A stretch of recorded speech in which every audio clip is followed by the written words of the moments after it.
अस्सलाम वालेकुम दोस्तों।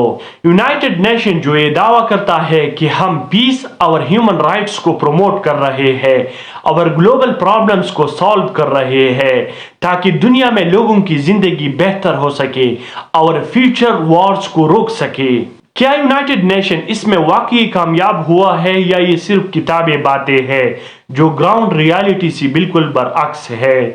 आइए इस वीडियो में ये जानने की कोशिश करते हैं।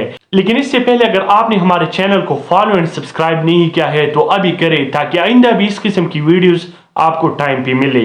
वर्ल्ड वॉर 2 के फौरन बाद 1945 में एक इंटरनेशनल ऑर्गेनाइजेशन की बुनियाद रखी गई जिसको यूनाइटेड नेशन कहते हैं और इसका मकसद ये होगा कि दुनिया में अमन आ सके और फ्यूचर वॉर्स और कॉन्फ्लिक्ट्स को रोक सके।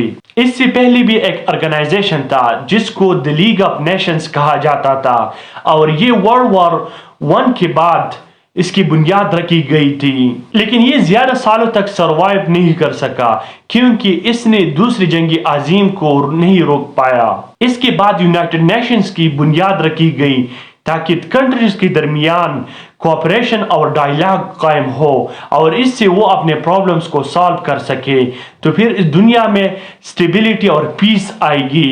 यूनाइटेड नेशन कुछ हद तक कामयाब भी हुआ है, इसको हम डिनाई नहीं कर सकते।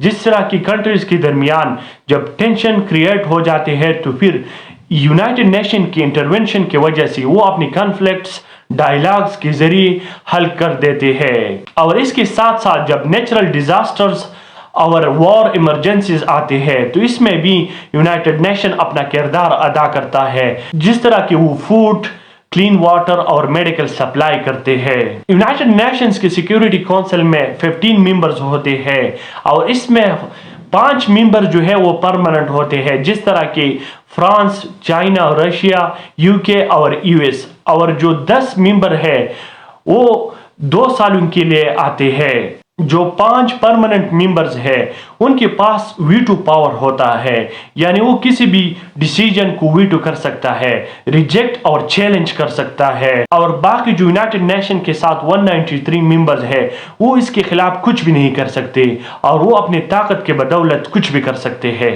जिसकी वजह से यूनाइटेड नेशन भी उनके सामने बेबस होता है और ज्यादातर कॉन्फ्लिक्ट्स सॉल्व नहीं हो पाते।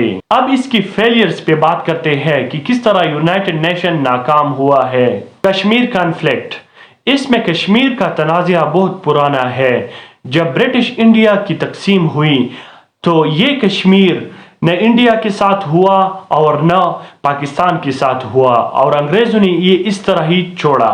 और जब कश्मीर की इस तनाज़े पर जंगी हुई तो यूनाइटेड नेशन ने एक सोल्यूशन प्रपोज की कि ये हक जो है ये कश्मीर वालों के पास है कि वो अपना इंडिपेंडेंट मुल्क बनाना चाहते हैं या किसी के साथ इल्हाक करना चाहते हैं। लेकिन अभी तक इस यूनाइटेड नेशन की प्रोपोजिशन पर कुछ भी अमल नहीं हुआ और यूनाइटेड नेशन भी देख रहा है कि कश्मीर वालों के साथ जुल्म हो रहा है, उनकी जो बेसिक ह्यूमन राइट्स हैं वो वायलेट हो रहे हैं। लेकिन इसमें यूनाइटेड नेशन कंप्लीटली फेल्ड हुआ है और अभी तक कश्मीर का तनाज़ा जो है वो अभी तक हल नहीं किया है।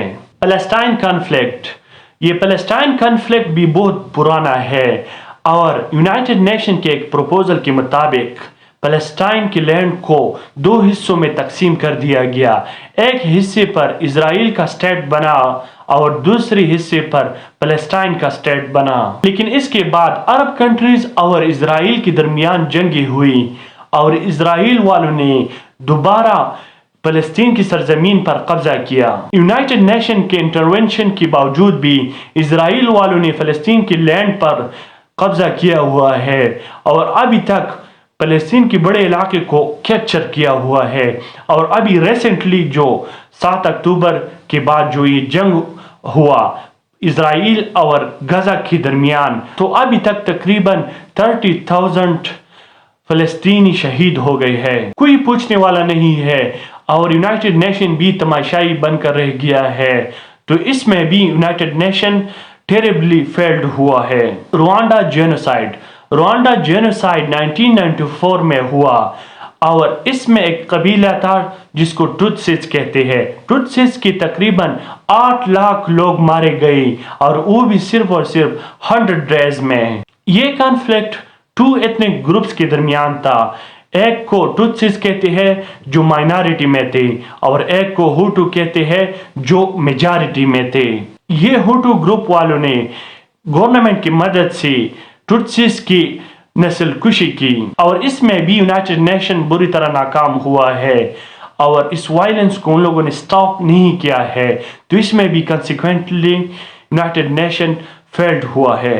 سربرینیکا میزیکر 1995 میں بوزنین وار میں ہوا. ایک جنرل جس کا نام راٹکو ملیڈک تھا وہ ایک آرمی کو لیڈ کر رہا تھا جس کو بوزنین سرف فورسز کہتے ہیں اور اس نے سربرینیکا کے ٹاؤن پر حملہ کیا اور اس میں تقریباً 8,000 بوزنین مسلم کو مارے گئے اور 23,000 عورتوں اور بچوں کو ڈیپورٹ کر دیا تاکہ وہ اس علاقے کو خالی کرے اور ان کی ایتھنک کلینزنگ ہو جائے. یورپ میں ورلڈ وار 2 کے بعد یہ واقعہ بدترین مظالم میں سے ایک سمجھا جاتا ہے اور اس واقعے نے انٹرنیشنل کمیونٹی یونائٹڈ نیشن کو مزید بے نقاب کر دیا کہ انوسنٹ لوگ مارے گئے اور یونائٹڈ نیشن کچھ نہیں کر سکا.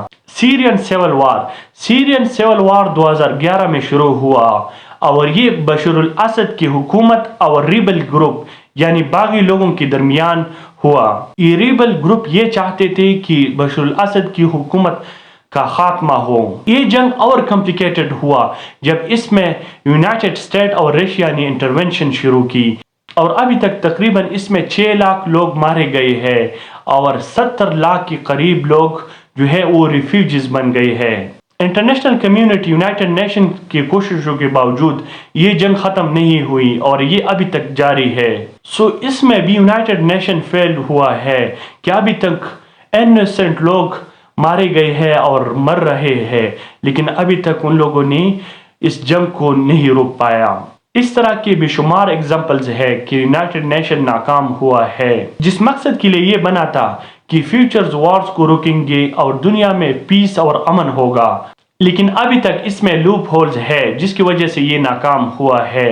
یا تو یونائٹڈ نیشن کی کنسٹیٹیوشن میں امینڈمنٹس کرنی چاہیے یا ایک اور تنظیم بنانا چاہیے تاکہ جو تھرڈ ورلڈ کنٹریز ہے ان کی لوگ جو ہے وہ آرام سے زندگی گزار سکے.